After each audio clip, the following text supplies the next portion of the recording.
who sends you these messages? Well, they're mostly anonymous. These kids create fake accounts, and they tell me things like I'm ugly and that I should kill myself. Alright, let's talk Cobra Kai, and I'll be honest with you. When I first heard that there will be a sequel to Karate Kid, in which Johnny Lawrence will be the star, I thought, no way this should work. It shouldn't work. I could think of only one person that would like a series like that. Hey, Karate Kid's a great movie. It's the story of a hopeful young karate enthusiast whose dreams and moxie take him all the way to the All-Valley Karate Championship. Of course, sadly, he loses in the final round to that nerd kid. Yeah, only Barney Stinson from How I Met Your Mother. And believe me, this clip was a great gag, because it's funny. Johnny Lawrence of Cobra Kai as the hero in Karate Kid, that's preposterous. So when I heard that Cobra Kai is on and it's a sequel to Karate Kid 30 years later and Johnny Lawrence was the protagonist, I was like, this is gonna be awful. But I kept hearing good things about it, so I watched it, and I watched the entire first season in 2 days, and it was amazing. I really loved Johnny Lawrence because he had this case of Arrested Development. He was stuck in the 80s, he was scarred by his defeat, he was a loser, and he's trying to be Mr. Miyagi for a kid that lives nearby. Hey, Sensei, is there any particular way you want me to wash these windows? Nah, I don't give a shit. And it's a hilarious failure. But then, this clip came on. Oh my God. A bunch of pussies. This is perfect. Back in my day, if you wanted to tease someone, you did it to their face. It was honor, respect. Believe me, it's a great gag again, it's very funny. It's something person stuck in the 80s would say. These geeks hide behind their computers. What a bunch of spineless losers. You're not afraid of these losers, are you? But when I watched this, I felt it was so correct. I want to scream, yes!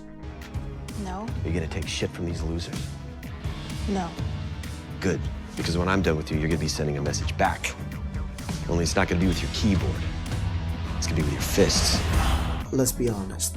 Johnny's outdated toxic masculinity is so welcome in our age, in our pop culture. We kind of need this awful mentality in order to balance the scales. Actually, I feel like at some point the narrative of non-violence or the disconnect through the cyberspace is making us miss the accountability this mentality brings to us. Let's be honest, if you go to somebody's face and mock them, there is a good chance that they will cave your skull in. Well, to slightly quote Robert Howard, this is a great incentive to be civil, the threat that if you're disrespectful to somebody, they will cave your skull in. It's not perfect, no society should be like that, but it's a reality. This advice he gives about bullying is something a lot of kids today, I believe, should listen to. Because, okay, I'll be fair, I'm old. I was born in the early 80s. You know how I got my first best friend in kindergarten? He was constantly heckling me, he was beating on me, so I got mad, I beat his ass, and then we became friends because I stood up to him, I showed him that I'm not easy pickings, and I got his respect. And that's how the world used to work back then, back in the 80s, when Johnny Lawrence was the king of the high school. But again, this mentality of sticks and stones can break my bones, but your words have no power. Modern informations about bullying often omit that it's just words, and you should see bullies for what they are, cowards. But we'll get to that later in this video, and we'll talk about why this modern approach to be nice to each other doesn't work and why it's actually quite healthy in its own way. But you should stick to that because that's not the point of the video. The point of the video is that Cobra Kai really understands bullying, and it does that in 3 very distinct ways, especially in season 1. The first thing that we saw in this clip is that bullies are essentially cowards. Because, let's be honest, high school or school bullying is the most primitive way, it's a very brutal way for children or teens to establish hierarchies of power. I know that's comic speech for bullies targeting the weakest so they can prove themselves higher in the ladder. And as we grow older, bullying gets more intricate, more established. We get a lot of things like you have your boss threatening you, you have this aggressive person in your environment constantly heckling you and putting you down, and all this toxicity around you, and this is bullying. But in children, in teens, this toxicity is much more overt. And actually, what every psychologist will tell you about toxicity is that if you fight back, if you raise the stakes and make yourself threatening to your aggressor, then they will think twice, unless of course you get beat up in the process, so they will double down, so they'll be sure that you won't do that again, because they have to maintain hierarchy of power. And that's what happens to Miguel, the boy Johnny training in Cobra Kai. He gets beat up and gets bullied, but then in the epic cafeteria fight, he beats up his bullies on his own, he becomes the hero of the school, he gets on top of the ladder, he gets over them.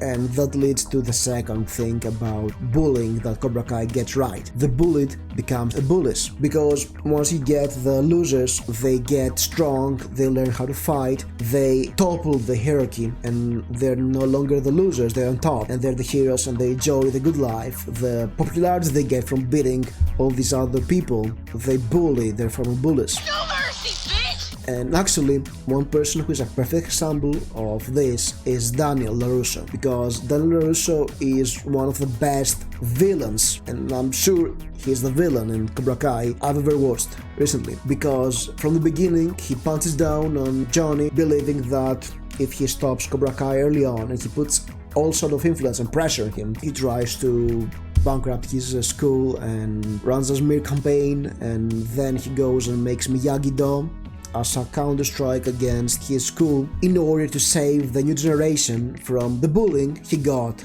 early on.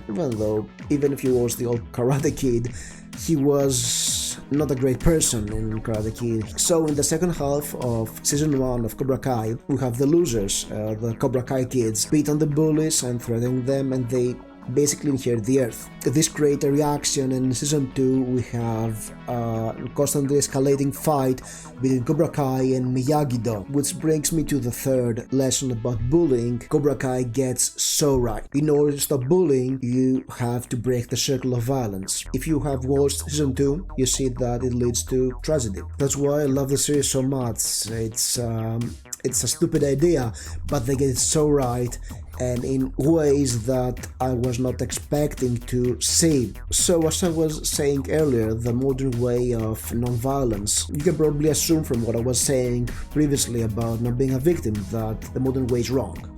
And that's not the case. I mean, okay, the modern way is talking about the proper behavior, about the need for non-violence, about shaming the bullies and trying to put social pressure on them, or maybe beat down on them in a more soft way of violence. If we talk about psychopaths and antisocial people, they will find ways around this. They will take bullying, and instead of beat on somebody, they will say nasty things about them. They'll make troll profiles, anonymous profiles, and said threatening DMs and all this kind of stuff. A bunch of pussies. The modern way focuses more on not being an abuser instead of not being a victim.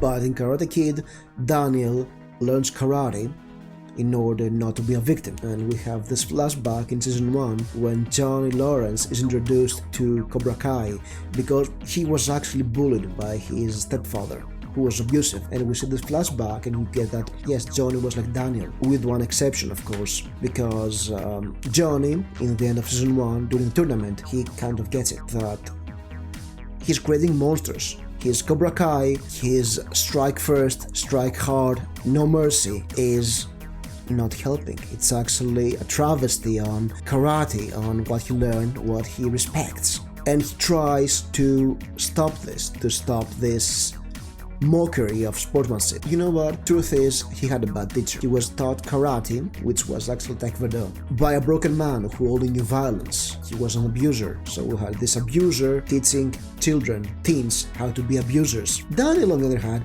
he had a wise teacher, Mr. Miyagi, but he has lost him because Pat Morita has passed away, and now he's lost. He lacks this wisdom, this voice of conscience Mr. Miyagi was towards him, and due to lack of this wisdom, he's just escalating the violence, he's making the circle roll. Even though there is some respect between Johnny and Daniel at some points, they bond at some points in one, but yeah, it's a tragedy because there's a constant escalation of conflict in Cobra Kai, and that leads to tragedy. And come to think of it, Mr. Miyagi was the only healthy masculine role model in this franchise. Everybody else either lacked a father or had a bad father figure. So yeah, although Daniel, being led by a father, has a clear path to consciousness and some sort of gets that, but Daniel is too lost and he's not able to pass his wisdom to her. But she's not that bad as the other kids. She's the one voice of reason somewhere in the series. She rises up to occasion because she has parents and they're healthy role models. And actually there is a way to stop bullying and stop violence, and that is refusing to be both the victim and the abuser. So yeah, it's kind of a mix. You need both the aggression of Cobra Kai and the modern way of non-violence, or maybe Miyagi-Do, because Mr. Miyagi was like, it's self-defense, stand up to yourself, but don't be a bully. And this requires wisdom, and wisdom only comes through hard knocks. And I guess Mr. Miyagi had his fair share of hard knocks before Karate Kid, but in Cobra Kai, both Daniel and Johnny have to learn the hard way, and it's not always good. It leads to failure in a way. And I'm looking forward to season 3 because the first 2 seasons were great and they were funny, they were dramatic and very deep. And I think that Cobra Kai really gets bullying, as I explained. So if you have watched the series and you've reached this point of the video and you like it or you disagree, love to hear your comments about it. If you think that yeah, it really gets bullying or I'm just full of shit, I don't know what I'm talking about. And either way, if you like this video, press the like button, subscribe for more similar videos, and I don't know, maybe share it to your friend, to a friend of yours, if they like Cobra Kai too. Either way, have fun and stay geeky.